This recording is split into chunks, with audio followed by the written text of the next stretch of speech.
সুপ্রিয় দর্শক, আপনাদের সবাইকে সাদর আমন্ত্রণ জানাচ্ছি সংবাদ প্রকাশের নিয়মিত আয়োজন সন্ধ্যার সন্দেশে। আপনাদের সাথে আজ পুরো সময় জুড়ে আছি আমি তমা রশিদ। আজ আমার অতিথি হয়ে এসেছেন এমন একজন যিনি শিশু শিল্পী হয়ে মিডিয়ায় এসেছিলেন, আমাদের উপহার দিয়েছেন অসংখ্য সুন্দর সুন্দর কাজ, পরবর্তীতে হয়েছে নায়িকা এবং বর্তমানে তিনি হয়েছেন একজন দক্ষ অভিনেত্রী।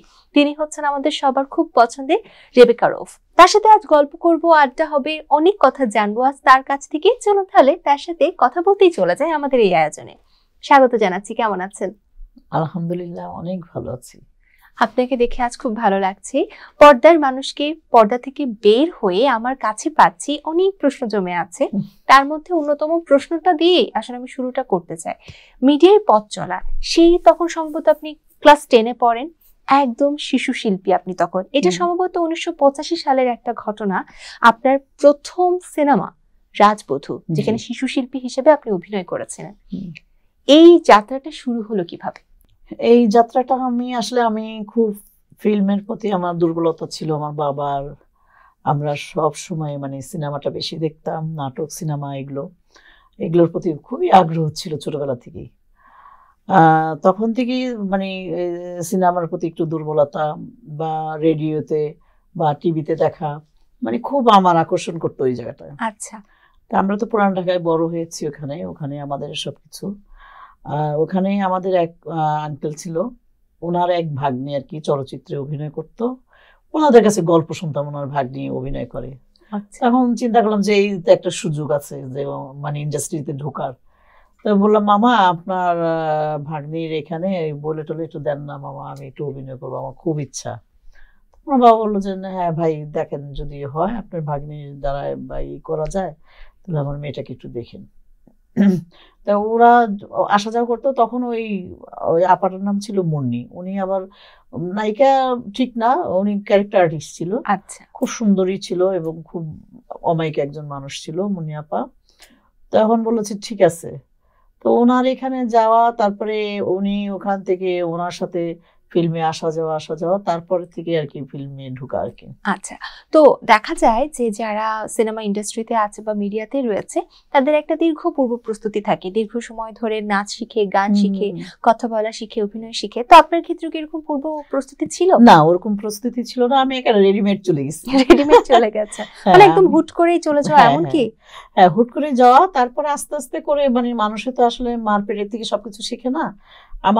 আমার ইন্ডাস্ট্রিতে ঢুকেই তারপরে আমি এটা চেষ্টা করেছি, নাটকে অভিনয় করে, স্টেজ যেগুলোকে বলে, ওখান থেকে।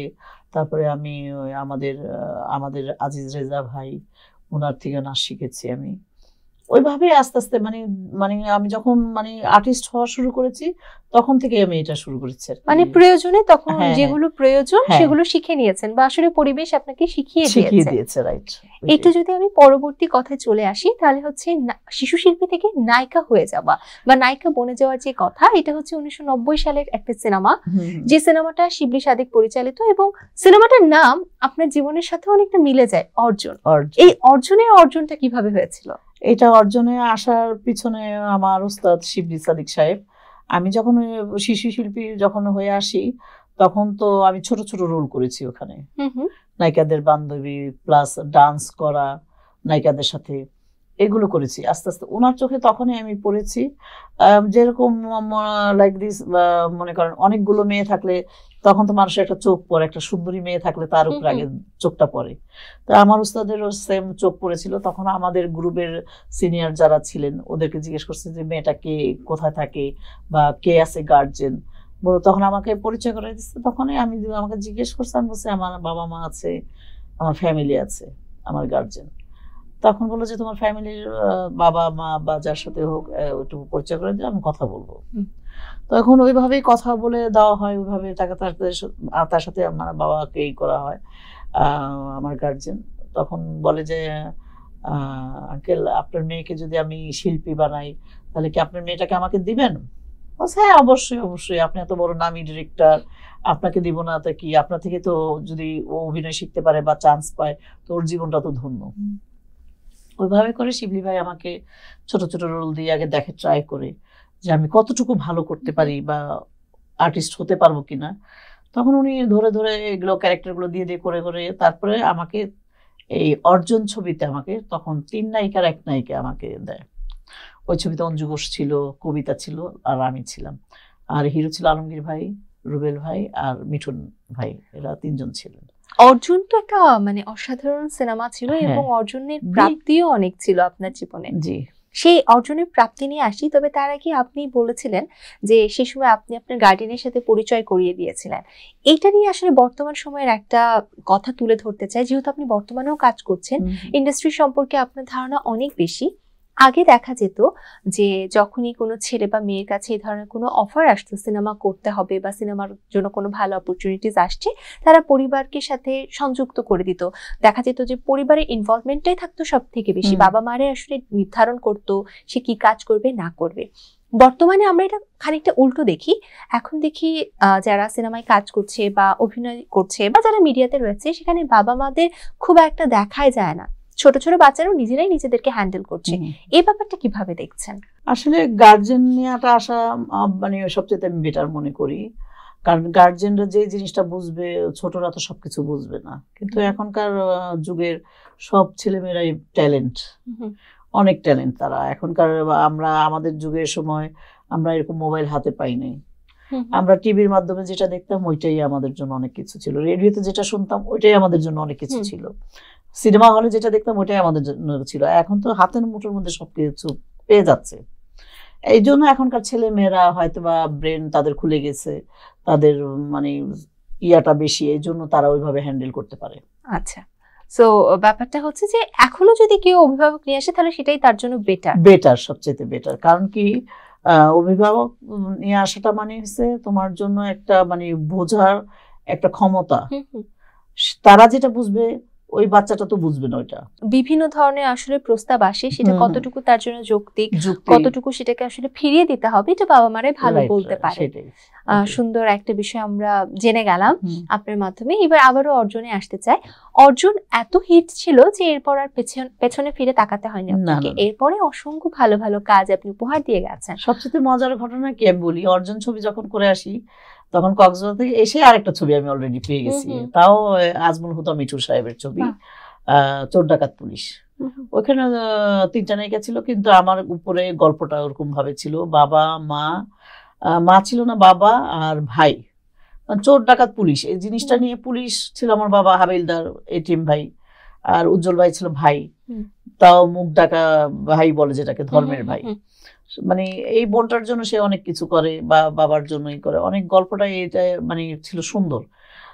তারপরে আমার আর থেমে থাকতে হয় না, আমি মানে আস্তে আস্তে মানে এগিয়ে গিয়েছি। একদম 90 দশকের কথা আসলে আসলে এই ধরনের হিট সিনেমাগুলোর কথা চলে আসে সবসময়, এবং দেখা যাচ্ছে সেই সময়ের গল্পের প্রেক্ষাপট, গল্পের যেভাবে তারা স্ক্রিনে ফুটিয়ে তুলতো সবই ছিল অসাধারণ, দর্শকদের ভালো লাগতো। বর্তমান সময়ের প্রেক্ষাপটে আসলে কি কি আপনি পার্থক্য দেখতে পারেন? এখন তো আমরা কিছুদিন ধরে কিছু ভালো হিট সিনেমা পাচ্ছি, মাঝে দীর্ঘ একটা সময় ছিল আমরা ভালো সিনেমাও পাচ্ছিলাম না। তো এই পার্থক্যটা কিভাবে দেখছেন? আসলে কি মাঝখানে তো অনেকটা মানে সিনেমার মানে একটু অধপতনই হয়ে গেছিল, ভরাডুবি অবস্থা বলা যেতে পারে, খুবই খারাপ ছিল। তখনও আমি কাজ করেছি, অনেক কাজ করেছি, তার মধ্যেও ভালো ভালো ছবিও কিছু কাজ করেছি, যেরকম সাকিবের সাথে অনেক ছবি, ভালো ভালো ছবি করেছি।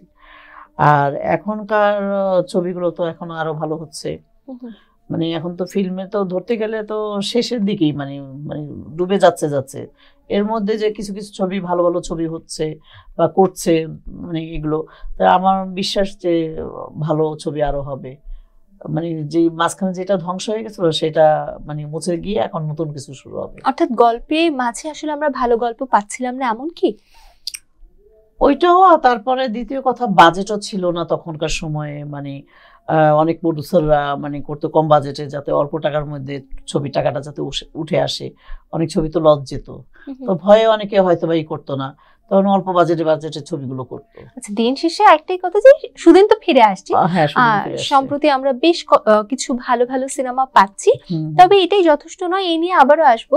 তবে একটু অন্য প্রসঙ্গে যেতে চাই, সেটা হচ্ছে এই যে আমরা 90 দশকের সিনেমাগুলো নিয়ে কথা বলছি, সিনেমার সাথে সাথে কিন্তু গানও জড়িত থাকে, এবং এমনও সিনেমা আছে গানের জন্য বিখ্যাত হয়েছে, আবার এমনও গান রয়েছে যেটা বিখ্যাত হয়েছে কেবলমাত্র সিনেমাগুলোর জন্যই। 90 দশকের বেশিরভাগ গানই আমাদের কাছে শ্রোতাপ্রিয়, এবং সেগুলোকে আমরা বলে থাকি সোনালী দিনের স্বর্ণালী গান। কিন্তু বর্তমানে গানগুলো আসলে কি স্বর্ণালী হতে পারবে? এখন সেটা যদি আমার যারা ডিরেক্টর আছেন, মানে টেকনিশিয়ানরা আছেন, প্রডিউসাররা আছেন, তারা যদি এটা একটু সুন্দরভাবে যদি গল্পের সাথে মিলিয়ে যদি গানের ইয়াটা যদি করে, তাহলে অবশ্যই সেটা হবে, আমার বিশ্বাস। আমরা আশাবাদী। তবে এটার জন্য এখন আমাদের অপেক্ষা করতে হবে অনেক দিন। আমরা যদি একটু 90 দশকের কথাই বলি, গান সে সময় যে গানগুলো হতো, একটা আবেগ ছিল, একটা এক্সপ্রেশন ছিল, যে মানে গান তো গানই, কিন্তু গান গাওয়ার ভেতরে একটা এক্সপ্রেশনের ব্যাপার আছে, টোনালিটির ব্যাপার আছে। এখন অনেকাংশে আমরা সেগুলো পাই না, এক্সপ্রেশনটার অভাব থাকে। কেবলমাত্র কিছু বিটস, কিছু মানে জাঁকজমকপূর্ণ গানে আমরা দেখতে পাচ্ছি বা শুনতে পাচ্ছি, কিন্তু ওই মানে ব্যাপারটা থাকছে না যেটা ভিতর থেকে একটা আবেগ আসবে, সেই আবেগটাই আসলে আমরা অপেক্ষা করতে পারি। হ্যাঁ, সেটা চেষ্টা করলে হবে ইনশাল্লাহ। আর সেটা যেরকম আমাদের আগের ডিরেক্টররা করতো, সেটা যদি এখনকার ডিরেক্টররা করে, হবে ইনশাল্লাহ। আপনি যে সময় কাজ করেছেন সেই সময় অসংখ্য সুন্দর সুন্দর গান ছিল। আপনার কাজ করার মধ্যে সবথেকে পছন্দের গান কোনটা ছিল? আমার ছবির? আপনার ছবি কমলার বনবাসের সব গানগুলোই ভালো ছিল, ওইটার মধ্যে আমি একক নায়িকা ছিলাম। আপনার সবথেকে পছন্দের একটা গান বলতে হবে, একটু টাফ, সবই তো পছন্দের। হ্যাঁ, সেটাই একটা যদি চুজ করতে হয়, সেটা কমলার বনবাসী আমি চুজ করব। আচ্ছা, আপনার কণ্ঠে এই গানটা 2 লাইন শুনতে চাই। আসলে আমি কণ্ঠশিল্পী না, তো আমি তো অভিনেত্রী। আপনি অভিনেত্রী, তবে দেখা যাচ্ছে পছন্দের মানুষদের কাছে কিন্তু ওই থাকে না, চায়ের টেবিলে বসে একটু শুনে ফেললাম, মানে গায়ক হতে হলে, গায়িকা হতে হলে তো আমি আপনাকে ইনস্ট্রুমেন্ট দিয়ে দিতাম। আপনার কাছে আসলে এই আটে আটে দুটো গান শুনতে চাই। আমি হয়তো একটা দুইটা অন্তর। হ্যাঁ, অবশ্যই অবশ্যই। বেশি শোনার একদমই আমি দুঃসাহস করব না, কারণ তাহলে আপনি আবার বকাও দিতে পারেন। আমি বকা দেওয়ার মানুষ না, আমি অনেক অন্য টাইপের। একটু আমার কষ্ট হলে আমি কাউকে কিছু বলি না। খুব সুন্দর, তাহলে আমরা গানটা শুনি, একটু কষ্ট দিই। কমলা বনবাসী, এটা মানে হাজবেন্ড মানে ইসে যায়, বাণিজ্যে যায়, তখন তারপরে এই গানটা কি, এমন সুখ বসন্ত কালের আমার নব জৈবন কালে ফেলে গেছে প্রাণের বন্ধু নায়াশিল দেশে। চমৎকার, আসলে পুরোনো দিনের গান মানেই অসাধারণ। আর এই যে আপনার কণ্ঠে আপনারই একটি গান শুনলাম অল্প একটু, খুব ভালো লাগছে। অসংখ্য কাজের মধ্যে অসংখ্য চরিত্রে নিজেকে আপনি ফুটিয়ে তুলেছেন। সব থেকে পছন্দের চরিত্র ছিল কোনটা, সেটা কোন সিনেমার ছিল? পছন্দের চরিত্র আসলে ওরকম মানে মনে রাখার মতো একটাই, সেটা হলো কমলা বনবাসী। এর চাইতে আমি আর অন্যটা পাইনি, কারণ আরেকটা সিনেমা ছিল, ওই ছবিটা আমার রিলিজ হয়নি। ওইটা আমার উস্তাদের ছবি ছিল, খেলোয়াড়। ওই ছবিটা পুরো কমপ্লিট প্লাস রেডি হওয়া ছবি, তখনকার সময় অনেক ভালো বাজেটের ছবি, কিন্তু ছবিটা রিলিজ হয়নি। ওইটার গল্পটা খুব সুন্দর ছিল, আমার উপরে গল্পটা ছিল। মুক্তি না পাওয়ার কারণ কি ছিল? মুক্তি না পাওয়ার কারণটা ছিল, আমার যে হিরো ছিল উনি আবার আমেরিকায় চলে গেছিল।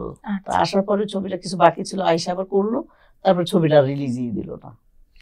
এটা ওনারই জন্য। আর আমার ওস্তাদ তখন তো মারা গেল, উনি একটু ওনারও একটু ইয়া ছিল আর কি, হয়তো বা তাদের ভিতরে একটু সমস্যা ছিল, এই কারণে আর কি রিলিজ হয়। আসলে অভিনয় শিল্পীরা অসংখ্য সিনেমায় কাজ করে, কিন্তু সেই সিনেমাগুলো আসলে দর্শকদের নিকট পৌঁছাবে কিনা এটার একটা অনিশ্চয়তা থেকেই যায়। অনেক ছবি আছে, অসংখ্য, সেন্সর বোর্ড থেকে শুরু করে কত কত বাধা বিপত্তির পর আমরা পর্দায় একটা সিনেমা দেখতে পাই। বর্তমানে যে একটা সিনেমা পর্দায় দেখে ফেলেছি মানে এটা চলছে তাও না, হতে পারে সিনেমাটা চলার 1 সপ্তাহ পর আবারও এটা বন্ধ হয়ে যেতে পারে, অনেক কিছুই হচ্ছে। তো সেই ক্ষেত্রে কষ্ট করে আসলে যখন আপনারা শুটিং করেন, তারপর যখন একটা সিনেমা মুক্তি পায় না, এবং দেখা যাচ্ছে একটা সিনেমার সাথে তো দীর্ঘ একটা আশা থাকে, একটা প্রতীক্ষা থাকে, অনেকগুলো মানুষকে দেওয়া কথা থাকে, সেগুলো সব ভেঙে যায়, তখন কেমন লাগে? আসলে এটা তো সবারই একটা আকাঙ্ক্ষা থাকে যে আমার ছবিটা রিলিজ হবে, বা প্রডিউসারেরও ইচ্ছা থাকে যে আমার টাকাটা ব্যাক আসবে আবার ছবিটা রিলিজ হলে। যখন বন্ধ হয়ে থাকে তখন সবচেয়ে দুঃখটা পায় প্রযোজক এবং পরিচালক আর শিল্পীরা, মেন শিল্পীরা। তো এটা তো বেশি ক্ষতি হয় প্রযোজকের, যেহেতু সেই ইনভেস্টার, তার জন্য খুব ক্ষতিকর।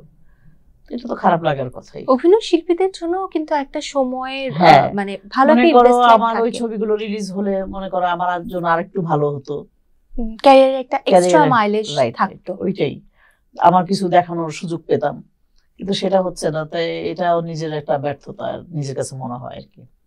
আমরা আসলে এটা আশা করতে পারি যেন সকল সিনেমাই মুক্তি পায় এবং আমরা সবাই যেন সবার প্রতিভা সবার নিকট তুলে ধরতে পারি। তারপর অনেক ছবি আমরা সাইনিং নিয়ে আবার ছবি পরে লাস্টে হয় না, এটাও একটা নিজের কাছে খারাপ লাগে। সাইনিং নিয়ে হয় না কেন?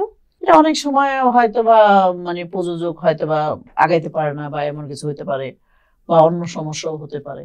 আচ্ছা, আমরা একটা জিনিস অনেকবার আসলে দেখে থাকি পত্রিকাতে বা খবরে, যে সাইনিং করার সময় তো একটা নির্দিষ্ট অর্থ দেওয়া হয়, কিন্তু কোনো এক কারণে নায়িকাকে বা নায়ককে না বেশিরভাগ ক্ষেত্রে দেখা যাচ্ছে নায়িকাকে সাইনিং করার পর তাকে সে অর্থটা দেওয়া হয়, কিন্তু তাকে সিনেমায় আর রাখা হয় না, অন্য একজনকে সাইনিং করে নেওয়া হয়। এটা কেন হয়? এটা কি নায়কের প্রস্তাবে যে আমি নায়িকার সাথে কাজ করব না, নাকি অন্য নায়িকার এখানে একটা ইনপুট থাকে যে আমাকেই নিতে হবে, নাকি অন্য কোনো আসলে ব্যক্তিগত ক্ল্যাশ বা কি থাকে? আসলে এটা মানে বলা মুশকিল, কারণ হয়তো অনেক সময় ক্লাশ হয়ে যায়। আচ্ছা। বা অনেক সময় আর্টিস্টও অনেক সময় বলে যে আমি এই হিরোইনের সাথে করব না, এটাও হইতে পারে। আচ্ছা, সব মিলিয়ে আর কি এটা একটা না একটা প্রবলেম থাকতেই পারে। এই যে আসলে একটা প্রফেশনাল জায়গায় আমি আপনার সাথে কাজ করব না, আপনি আমার সাথে কাজ করবেন না, এমন মন্তব্য যখন ছুড়ে দেওয়া হয়, তখন কি সেই জায়গার পরিবেশটা সুষ্ঠু থাকে, বা আপনার কি মনে হয় এটা কি উচিত? এটা উচিত না। আমি মনে করি কোন যে শিল্পীটাকে নেওয়া হয় তাকে বাদ দেওয়া হয়, যে তার ভিতরে একটা কষ্ট, সেটা আমি বুঝি। আমিও এরকম বহু ছবি থেকে বাদ দিয়েছি, সেটা মায়ের রোল হোক বা নায়িকার রোল হোক। অনেক সময় অনেক শিল্পীরা বা অনেক ডিরেক্টর প্রডিউসাররা বা অনেক ইয়ার আছেন যে বলে অনেক সময় যে অন্য কাউকে নেন, আপনি বাদ দেন, এরকম হয়ে থাকে। এরকম আমি বহু জায়গা থেকে আমি বাদ হয়েছি এরকম। আচ্ছা, এটা মানে হয়ে থাকে আর কি। আচ্ছা, আমার বেলা হয়েছে। আচ্ছা, তো এটা আসলে একটা সুস্থ জায়গাকে নষ্ট করে দিচ্ছে, এটাই বলতে পারি। একটা শিল্পীকে বা একটা টেকনিশিয়ানকে বাদ দিলে তার ভিতরটা যে কি কষ্ট, সেটা সেই শিল্পী জানে বা সেই টেকনিশিয়ানই জানে। একদম ঠিক। কিন্তু ওটা উচিত না। আমি সাইনিং করাইলাম, স্পটে নিয়ে গেলাম, তারপর বাদ দিয়ে দিলাম। স্পট পর্যন্ত নিয়ে যেয়ে বাদ দেয়? অনেক সময় বাদ দিয়ে দেয়। আচ্ছা, এটা তো অপমানজনক। এটা অপমানজনক। আমি তো প্রায় 5-6 বছর আগে একটা ছবিতে আমি স্পট পর্যন্ত গেছি, আমি মেকআপ নিব। ওরকম সময় আমার যে কো আর্টিস্ট, যে আমার ছেলের অভিনয় করবে, নাম বলবো না আর্টিস্টের নাম, সে বলছে যে রেবেকার সাথে হবে না, আপনি অন্য আর্টিস্ট নেন। তা আমার কি বললো ডাইরেক্টর যে আপনাকে পরে লাগবে, আমি ডাকবো না। তা আমাকে ওখান থেকে ন্যাচারালি পাঠাই দিচ্ছে। পরে তো শুনতে পারছি যে এরা হিরোর জন্যই হয়েছে। আমি মনের মধ্যে ব্যথা রাখছি। তো এটা তো ভেরি ব্যাড। শিল্পীকে বাদ দেওয়া বা নিয়ে যায় সাইনিং দিয়ে বাদ দেওয়া, এগুলো করা উচিত না। না নেবে তো নাই নিবে, আগে জিজ্ঞেস করে নাও তোমার আর্টিস্টের, যে আমার কো আর্টিস্ট এটা আমি নিলাম। তারপর অন্য শিল্পীরা আছে আমাদের, কিছু বড় বড় আর্টিস্ট আছে যে মনে করে ধরেন তার সাথে আমাকে নিল, চিন্তা করলো যে আমি একে এর সাথে নিব, জিজ্ঞেস করতে গেলে বলবে মানে মানে তার সাথে যায় না আর কি, এরকম বোঝায় আর কি, এরকম অনেক শিল্পীরাই। আচ্ছা, কিন্তু আসলে উচিত না। আমাকে তো দর্শকরা চিনে, আমি রেবেকা। আজকে প্রায় 40 বছরের কাছাকাছি হয়ে গেল আমার এই ফিল্মের ক্যারিয়ারে। আমি ছোট থেকে আসছি, ঠিক আছে, মানুষের ছোট থেকে তো বড় হয়, ঠিক না? কোনো ব্যাকআপ ছাড়া রাতারাতি তো আর কেউ বড় হইতে না। সবাই তো সোনার মুখে চামচ দিয়ে ঢুকে না বা আসে না, সেটা বিদেশের হোক বা বাংলাদেশের হোক, যেখানে হোক। রজনীকান্ত কি ছিল, সে শুনছি যে বাসের হেল্পার ছিল। অক্ষয় কুমার কি ছিল, সে হোটেলের রান্নাবাড়া করতো বা শেফ ছিলেন। তো এরকম অনেকে এরকম আছে আমাদের দেশেও। তো রাজ্জাক ভাই করছেন, সে একজন সম্মানীয় ব্যক্তি, সম্মান, আমাদের সুপারস্টার রাজ্জাক সাহেব। সে নাটক করছেন, স্টেজে, তারপর অ্যাসিস্ট্যান্টগিরি করছেন, সে আস্তে আস্তে পরে হিরো হয়েছে। আসলে বিন্দু বিন্দু জল দিয়েই তো সাগর হয়, তো বিন্দু বিন্দু জলটা তো আগে একত্র হতে হবে, তারপর না সাগর হবে। রাইট, সেটাই মনে করেন অনেক শিল্পীরা কিন্তু ছোট থেকে বড় হয়েছে, ঠিক আছে। আমার ব্যাপারটা তাই, আমি সারা জীবন বলে আসছি যে আমি এইভাবে আসছি, থেমে থাকিনি, এখনো আল্লাহর রহমতে আছি। তো আমাদের একটা জিনিস আমি বলবো যে শিল্পীদের মাপকাঠি দিয়ে তো শিল্পী হয় না, আর তাকে ইগনোর করাটাও ঠিক না। প্রত্যেকের সাথে প্রত্যেকের কাজ করা উচিত। আমি কখনো কোনো ছবিতে যদি আমার পাশাপাশি কোনো আর্টিস্ট বাবার ক্যারেক্টারে নেয়, আমার পছন্দ হয়নি, তারপর আমি বলি নাই বাদ দিয়ে দেন, এটা কখনোই বলি না। আমি করেন, অসুবিধা নেই, সমস্যা নেই, কারণ এটা তো দিন শেষে একটা কাজ। হ্যাঁ, তার পেটে আমি কেন লাথি মারবো, কেন বলবো আমি বাদ দিতে? মানুষকে তো পেটে লাথি মারা উচিত না, বা তাকে বাদ দেওয়া উচিত না, তার মনটাও তো খারাপ লাগতে পারে। একদম, আমি কখনোই কারোর এমন না করি। যখন যে আর্টিস্ট দিচ্ছে আমার পাশে, আমি তার সাথে কাজ করছি। আমি কি রেবেকা কি পচে গেছি? না, পচিনি, আমি ভালো জায়গায় আছি, ভালোভাবে আছি, আলহামদুলিল্লাহ। সবার দোয়া আছে, সবার দোয়া আছে, সবার ভালোবাসা আছে। একদম। তো এটাই আমি বলবো, সবসময় সবকিছু বাঁচা উচিত না। যে আপনি একদম ইমোশনাল হয়ে গেছেন, কারণ ব্যাপারগুলো ইমোশনাল। মানে বলতে কি, আমি অনেক সময় অনেক কষ্ট পাইছি, কিন্তু আমি হজম করে গেছি সবসময়। আমি সব ব্যাপারে হজম করতে পারি, ভালো জিনিসও হজম করতে পারি, মন্দ জিনিসটাও হজম করতে পারি, চেষ্টা করি। ধৈর্য ধরা ভালো, আল্লাহ বলছে ধৈর্য ধরো, ধৈর্যের ফল খুব ভালো হয়। আসলে সব কথার একটা কথাই যে কারোর মনে কখনো কষ্ট দেওয়া উচিত না। কারণ আমি যদি আজ আপনার মনে কষ্ট দিই, কখনো না কখনো আমার মনেও কাউকে না কাউকে দিয়ে কোনো একটা কষ্ট আসবে, আঘাত আসবে। সত্যি কথা, এটা চিরন্তন সত্য একটা বিষয়। আর আরেকটা ব্যাপার কি, আমি কারোর উপর কখনোই রাগ হয়ে থাকতে পারি না। আমি সবসময় আমি নিজে সেদে হলেও কথা বলি, আমার অনেক কষ্ট দিছে, ঠিক আছে, ওটা যে ভুলে গিয়ে যাক, বাদ দাও, কথা বলো। আসলে এটাই হওয়া উচিত, ভালো মানুষ এমনই হয়।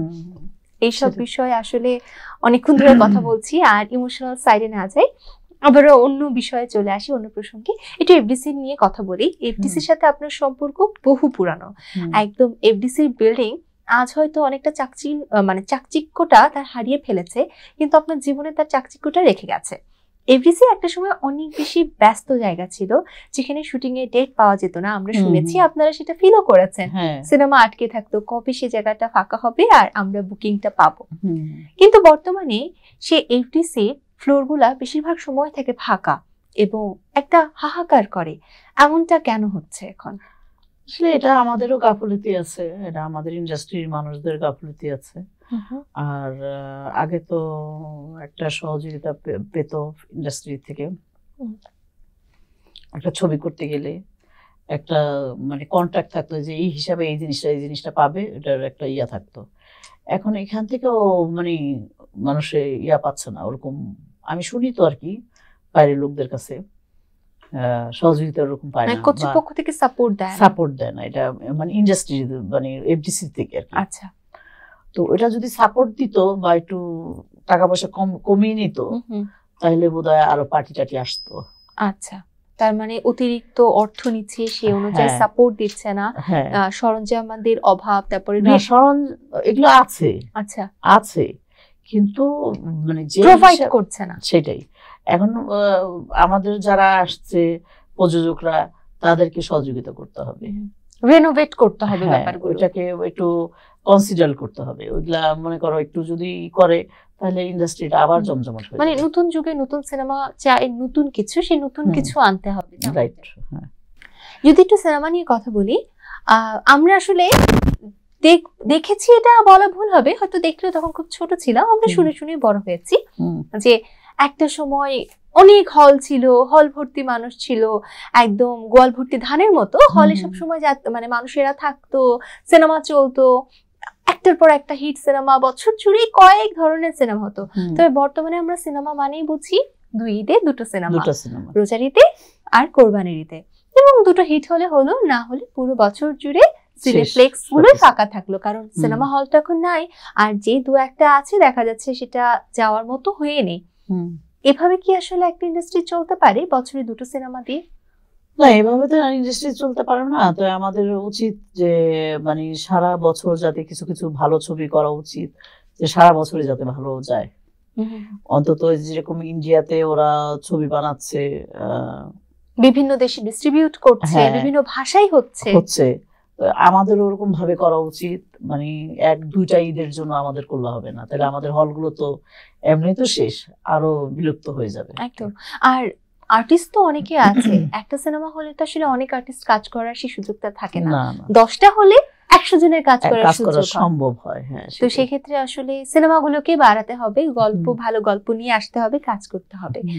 একটু যদি শাকিব খানের প্রসঙ্গে চলে যায়, শাকিব খান নিয়ে অনেক গল্প আপনার কাছে আছে, এটা আমি জানি। তবে একটু জানতে চাই শাকিব খানের এই যে রিসেন্ট কিছু কর্মকাণ্ড নিয়ে। তার একের পর হিট সিনেমা যদি বলি, প্রিয়তমা ছিল, এরপরে আসলো এবার আমাদের রাজকুমার ছিল, এখন হচ্ছে তুফান চলে এসেছে, এবং তুফানের ঝড়ে দেখা যাচ্ছে পুরো ইন্ডাস্ট্রিটা এখন উড়ে যাচ্ছে। আমাদের ইন্ডাস্ট্রি কি তাহলে আসলে শাকিব খানের উপর নির্ভর হয়ে যাচ্ছে এমন কিছু? আসলে আমাদেরও কিছু ব্যর্থতা আছে, আমরা ওরকম ছবি দিতে পারতেছি না অন্য হিরোদের নিয়ে। আমাদেরও যেরকম শাকিবের ছবিগুলো যেরকম হচ্ছে বিগ বাজেটের ছবিগুলো ওরকম করে করুক না, আমাদের ওই হিরোরাও ভালো করতে পারবে চেষ্টা করলে। কারণ কি, আমরা শাকিব নিয়ে যদি আমরা সবসময় সারা বছর বসে থাকি 2টা ছবির জন্য, তাহলে তো ইন্ডাস্ট্রি চলবে না।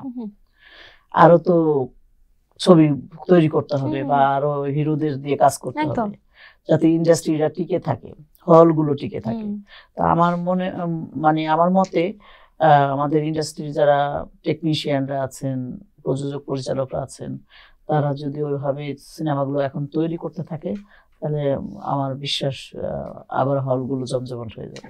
আপনার কথা মানে সেই রেশটা রেখে একটা কথা বলি, আপনি বলেছিলেন যে কেবলমাত্র শাকিব খান না, অন্যদেরকেও যদি কাজের সুযোগটা দেওয়া হয়, বিগ বাজেট দেওয়া হয়, তাহলে তারাও ভালো করতে পারবে। তাহলে এই ক্ষেত্রে কেবলমাত্র শাকিব খানই বিগ বাজেটের সিনেমাগুলো কেন পাচ্ছে? এটা কি পার্সোনাল কানেকশনের জন্যই? পার্সোনাল কানেকশন না, আমি শাকিবকে আগেই দেখেছি, যখন তার সাথে আমি কাজ করি তখন থেকেই শাকিব ভালো ভালো বাজেটের ছবি করেছে। আচ্ছা, তখনকার ছবিতে আর্টিস্ট, টেকনিশিয়ান, সেট, গান সবকিছুই সুন্দর ছিল।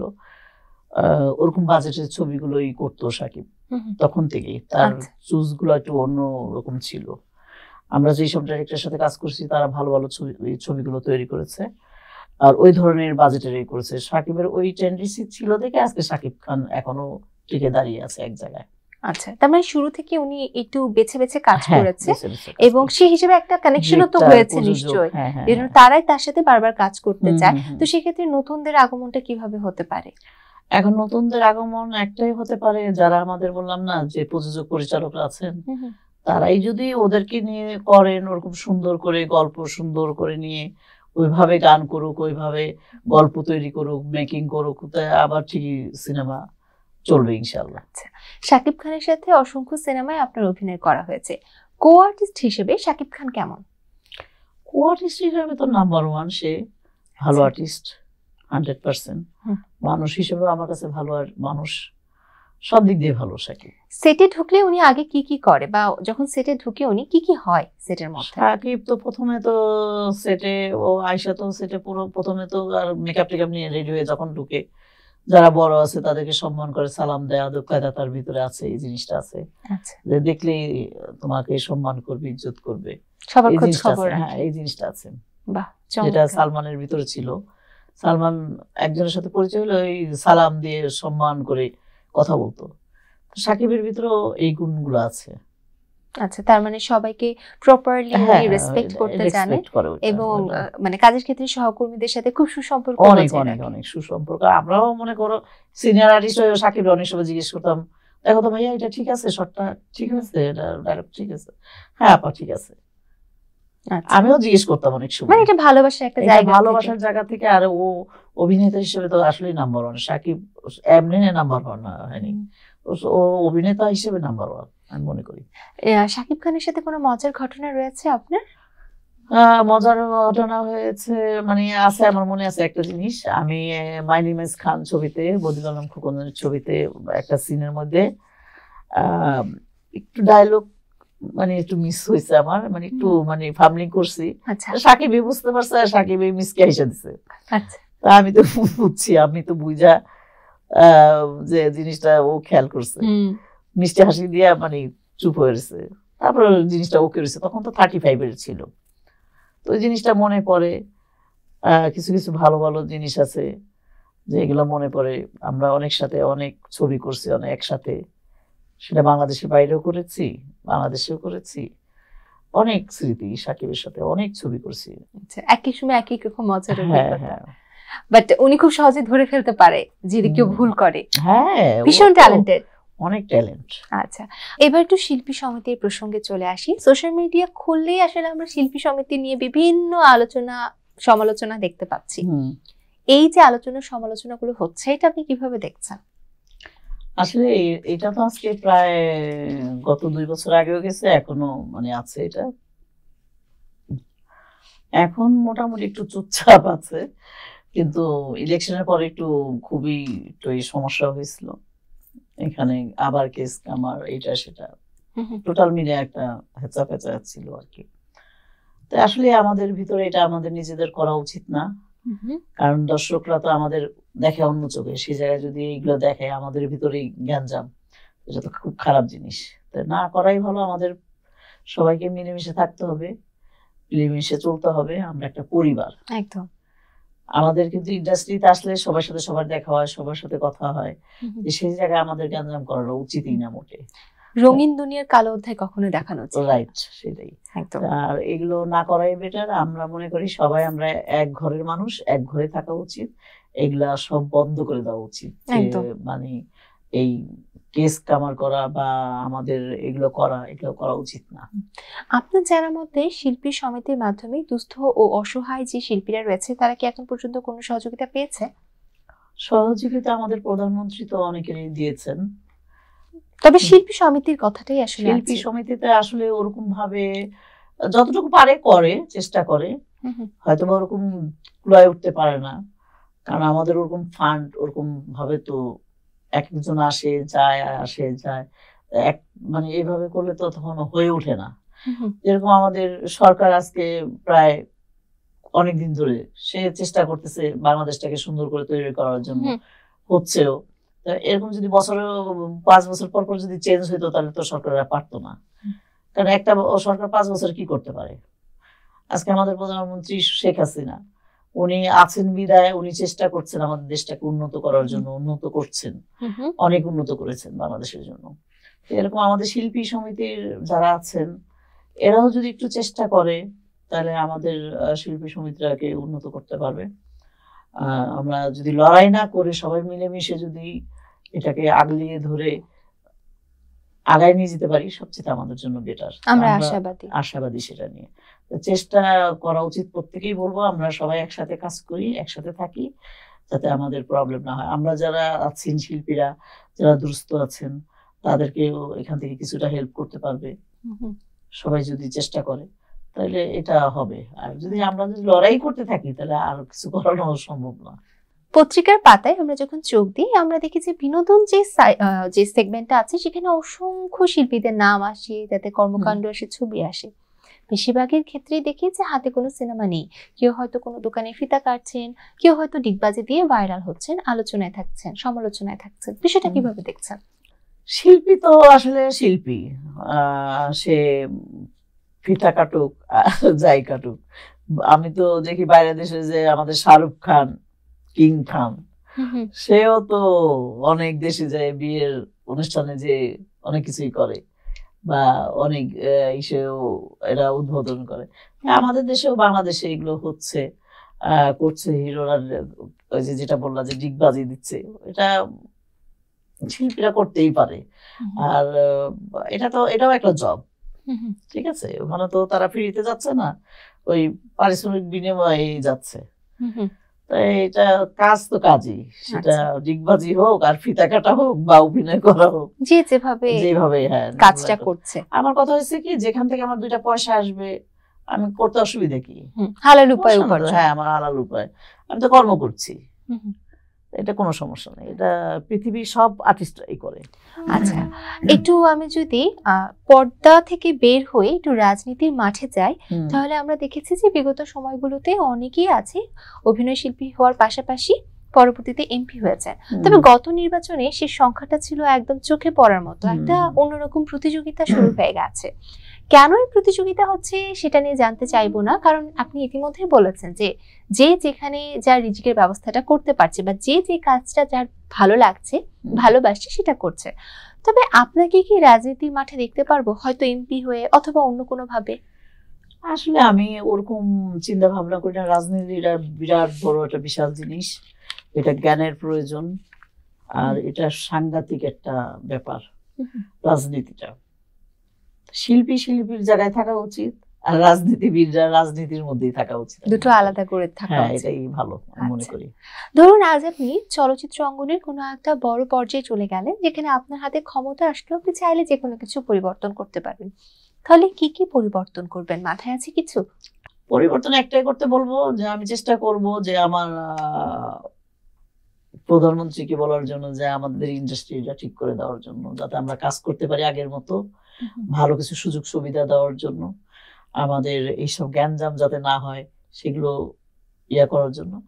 এইগুলোই বলবো আমি, যাতে আমরা ঠিক মতো আগের মতো কাজ করতে পারি, স্বর্ণালী যুগের মতো কাজ করতে পারি, আমরা যেন আবারও সোনায় একদম ফুলে উঠি। রাইট। কখনো কি মনে হয়েছে যে সিনেমা এসে ভুল করে ফেলেছি? না, এটা আমি মনে করিনি, কারণ এটা তো আমার একটা স্বপ্ন ছিল, ঠিক আছে। এটা ভাববো কেন? আজকে আমার এই ইন্ডাস্ট্রির জন্য বা আমার এই চলচ্চিত্রের জন্য আজকে আমাকে দর্শক চিনে রেবেকা হিসেবে। তাই আমি এখানে না আসলে তো আমাকে দর্শক চিনতো না, তো চিনতো না। আজকে দেখলে বলে আমাকে বলে এখন যারা আগের দিনের সেই লোকজন কমলার বনবাসী হিসাবে, যে কমলার নায়িকা ওই হিসাবে চিনে, আর ইদানিংকার যারা আছে তারা বলে শাকিব খানের মা, এই শাকিব খানের মা। তো এই একটা নাম হয়ে গেছে আমার, দুই রকম। তো এটা তো আমি এখানে না আসলে তো আমি এই জিনিসটা পাইতাম না, আমাকে চিনতো না, ফিরেও দর্শক আমার দিকে তাকাইতো না। এখন আমি ইন্ডাস্ট্রিতে আছি বলেই, চলচ্চিত্রে আছি দেখে আজকে আমাকে দর্শক চিনে, মানুষ চিনে। এটা তো আমার বিশাল বড় পাওয়া, আল্লাহর কাছে আমি একদম শুকরিয়া আদায় করি। বাংলাদেশের সিনেমাকে কোথায় দেখতে চান আপনি? সারা বিশ্বে যেরকম বোম্বের ছবিগুলো বা ইন্ডিয়ার ছবিগুলো চলে, আমরাও চাই যে সারা পৃথিবীতেই চলুক আমাদের বাংলাদেশের সিনেমা। তো সাকিবের কারণে আজকে বাংলা সিনেমা কিন্তু এখন সারা বিশ্বে মোটামুটি চলার ব্যবস্থা হয়ে গেছে অলরেডি। তো এরকম ভালো ভালো সিনেমাগুলো যদি হয় তাহলে সারা বিশ্বেই চলবে আমাদের সিনেমা, বাংলা সিনেমা। সিনেমায় যারা কাজ করে তাদেরকে কাজের বাইরে গিয়ে পরবর্তী সময়টুকুতে সেই একই মানুষদেরকে নিয়ে ঘুরতে যাওয়া, আড্ডা দেওয়া একটু কম দেখা যায়, এমনটা কেন? আসলে কি সবাই তো মোটামুটি ব্যস্ত, সবাই তো কাজে ব্যস্ত থাকে, আড্ডা দেওয়ার সময় তো কারো নাই। আমি যখন কাজে থাকি তখন তো আমার আড্ডা দেওয়ার সময় থাকে না, যতটুকু সময় পাই আমি বাসায় সময় দিই, আমি আমার হাজবেন্ডকে, আমার ছেলে মেয়েদেরকে সময় দেওয়ার চেষ্টা করি, বা বাসায় একটু আমার পরিবারে একটু রান্না করে খাওয়ার চেষ্টা করি। এইগুলো নিয়েই তো থাকি মোটামুটি ব্যস্ত, ওই আড্ডা দেওয়ার সময় ওই হয়ে ওঠে না। আপনার কোন ইচ্ছাটা এখন পর্যন্ত অপূর্ণ রয়েছে? আমার জীবনের দুইটা স্বপ্ন আমার অপূর্ণ। এই দুইটা স্বপ্ন যদি আল্লাহ আমাকে পূরণ করে তারপরে হয়তোবা। কি সেই স্বপ্ন? আমার দুইটা ইচ্ছা আছে। একটা হইলো আমার ছোটবেলাতে স্বপ্ন আমার হজ করা, আর আরেকটা আছে আমার জীবনে আমার স্বপ্ন, আমার বাবারও ছিল আমারও ছিল, আমার একটা মসজিদ তৈরি করা। আমি সেটা আমার গ্রামে হোক বা আমার যেখানে, আমি আমার জন্য যদি একটু জায়গা কিনি, আমি আল্লাহর ঘরের জন্য একটা জায়গা কিনবো, মসজিদ দেওয়ার জন্য, ইনশাআল্লাহ। এই দুইটা স্বপ্ন আছে আমার। আর আমি একটা সিনেমা ধরেছি আমার ছেলেকে নিয়ে, আমার ছেলে হিরো, আমি আমার নিজের প্রযোজিত, ওই কাজটুকু যাতে আমি শেষ করতে পারি, ওইটাও একটা ইচ্ছা আছে। আসলে আপনাদের পরিবারের সবাই স্টার, আপনি, আপনার আমার সাহেব আছেন, আপনার ছেলে, আপনার মেয়েও কাজ করেছে, পরবর্তীতে ছেড়ে দিয়েছে। ও আসলে একটা নাটকের জীবনে করেছিল, তো ওর আর পছন্দ হয়নি কাজগুলো, কারণ সবাই তো সবকিছু করতে পারে না। আবার ছেলের ছিল কারণ আছে, সে ছোটবেলা থেকে আমার সাথে ঘুরে ঘুরে বেড়াইছে শুটিং এ। সে 10-11-12 বছর পর্যন্ত আমার সাথে সারা বাংলাদেশে ঘুরছে, ইন্ডিয়া পর্যন্ত যে ঘুরে আসছে শুটিং এর কারণে। এই জন্য ওর বেশি আগ্রহ ছিল এটার প্রতি কাজ করা। আচ্ছা আচ্ছা, এটার জন্য ওকে এই জায়গায় আনা হয়েছে। তা এখন ও আপাতত অফ রাখছে, একটু কাজ পরে করবে আর কি। বর্তমান যুগে নায়ক নায়িকাদের মধ্যে কাকে আপনার ভালো লাগে? আসলে সবাই তো ভালো আমার কাছে, সবাই আমার কাছে প্রিয়, সবাই আমার কাছে ভালো। কারণ একজনের নাম বলে সবার মনে কষ্ট দিয়ে লাভ নেই। আসলে আমরা যারা মানে টেলিভিশন দেখি, ছবি অঙ্গনে আপনারা যারা রয়েছেন, আমরা সবসময় আপনাদেরকে ফলো করি এবং টেলিভিশনের বাইরে গিয়ে সামাজিক যোগাযোগ মাধ্যমেও আমরা আপনাদেরকে এখন ফলো করছি। দেখা যাচ্ছে যেহেতু আপনারা একসাথে কাজ করছেন, একটা ব্যক্তিগত সম্পর্ক হয়ে ওঠে। তো সেক্ষেত্রে ব্যক্তিগত সম্পর্কের আড়ালে কিন্তু একটা থাকে না রেষারেষি, একটা ঝগড়া বিবাদ, এগুলো থেকে থাকে। তবে সোশ্যাল মিডিয়াতে কাদা ছোড়াছুড়ি করার জন্য দেখা যাচ্ছে আমরা যারা সাধারণ জনগণ রয়েছি, আমরা সেটা দেখতে পাই, সেটা নিয়ে আমরা হাসাহাসি করি, কখনো দুঃখ প্রকাশ করি। এই যে রেষারেষি বা এই যে ঝগড়া বিবাদ, কাদা ছোড়াছুড়ি, এই বিষয়টা কেন হচ্ছে এবং এটা কিভাবে দেখছেন আরো যদি বলা যায়, তাহলে এই যে দেখা যাচ্ছে আপনি যাদের সাথে কাজ করছেন তাদের মধ্যেও এমনটা হচ্ছে, কেন হয়? এটা আসলে মানে যেটা মানে হচ্ছে বা ছবির ক্ষেত্রেও হচ্ছে বা পারিবারিক ক্ষেত্রেও হচ্ছে, আবার শিল্পী সমিতির ক্ষেত্রেও হচ্ছে। কিন্তু আসলে এটা এখন মিডিয়ার যুগ, তো জিনিসটা ছড়ায় যায় বেশি, অল্পতেই ছড়ায় যায়। বিষয়টা কি এমন যে তারা আলোচনা সমালোচনা ভাইরাল হওয়ার জন্য এমনটা করছে? এটা ইদানিং এখন দেখছি ভাইরাল হওয়ার জন্য অনেকে ইচ্ছা করেও করে। আচ্ছা, আমি মানে এটা যা মনে করি আর কি। কিন্তু আমাদের সময় এই জিনিসটা ছিল না। আমরা চিন্তা করতাম একটা জিনিস বদনাম হওয়া, আল্লাহ দর্শকরা কি ভাববে, একটা ছিছি ব্যাপার, ছিছি ভাব, আমার ফ্যামিলির লোকজনরা কি ভাববে। কিন্তু কিছু কিছু লোকেরা আছে যে নিজেদের ভাইরাল করার জন্য, মানুষকে চিনানোর জন্য তারা ইচ্ছা করে অনেকে করে। আমি একটু ভাঙতে চাই এভাবে যে সেলিব্রিটি এই শব্দটা আসলে এসেছে যারা বড় পর্দায় কাজ করে তাদের থেকে। আপনারা হচ্ছে জনপ্রিয় সেলিব্রিটি, আসলে আপনারাই সেই অর্থে, তখন তো ভাইরাল শব্দটা ছিল না, সেই অর্থে আমি যদি বলি যে ভাইরালও। কিন্তু বর্তমানে দেখা যাচ্ছে যেটা, যে পর্দায় কাজ করে সেলিব্রিটি না হয়ে কোনো একটা কাদা ছোড়াছুড়ি করে সেলিব্রিটি হওয়ার প্রবণতা, এটা কি তার ক্যারিয়ারের জন্য ভালো, বা এটা করলে কি আসলে ভালো ভালো সিনেমা বা ভালো ভালো কাজ আসে? না, এগুলো করলে এগুলো আসে না। আচ্ছা, দর্শকরা চিনানো যায় যে তার এই কারণে সেই ভাইরাল, ঠিক আছে, কিন্তু সিনেমার কাজের জন্য এটা হয় না। সিনেমার জন্য তো এটা নেবে না দর্শকে, বা ওই ডাইরেক্টর প্রডিউসারও নেবে না। অনেকে ইচ্ছা করে এগুলো করে, কিন্তু এগুলা তো দর্শকরা চিনাইলো সে, কিন্তু বাস্তবে তো সে কাজের কোনো ক্ষেত্রে গেল না। হ্যাঁ, যেতে পারে সে কোন অনুষ্ঠানে গেল বা কোনো কাজে গেল, ফিতা কাটা পর্যন্ত, ওই পর্যন্তই শেষ। আর ওই যে ওই স্টেজ শো করা পর্যন্তই শেষ। সিনেমা এটাতে আসে না। না না না, উল্টো সুনামের মানে ঘাটতি হয়, যে এ তো এই কারণে মানে নাম হয়েছে, ওই ভালো কাজের জন্য তো আর বলে না। যাক, আমরা খুব চমৎকার একটা আলোচনা করছিলাম, অনেক বিষয় উঠে এসেছে আপনার ব্যক্তি জীবন থেকে শুরু করে ইন্ডাস্ট্রি সম্পর্কে অনেক তথ্যবহুল কথাবার্তা আজ আপনি আমাদের নিকট পৌঁছেছেন। আশা করছি আমাদের ইন্ডাস্ট্রিকে আমরা যেমনটা দেখতে চাই তেমনটা হয়তো আমরা সামনে পাবো, ইতিমধ্যে খানিকটা পাচ্ছিও। অসংখ্য ধন্যবাদ যে এত ব্যস্ততার মাঝে আজ এসেছেন এবং আমাদের এই সন্ধ্যাবেলাটা সুন্দর করেছেন। অসংখ্য ধন্যবাদ, তোমরা আমাকে ইনভাইট করেছো। অসংখ্য ধন্যবাদ আবারও জানাচ্ছি আপনাকে। ইনশাআল্লাহ আবারও দেখা হবে। ইনশাআল্লাহ, থ্যাংক ইউ। প্রিয় দর্শক, এই ছিল আমাদের আজকের আয়োজন। আশা করছি পরবর্তী আয়োজনে নিয়ে আসবো আপনাদের পছন্দের কোনো অতিথিকে। সে পর্যন্ত ভালো থাকুন, সুস্থ থাকুন আর আমাদের সাথেই থাকুন। আল্লাহ হাফিজ।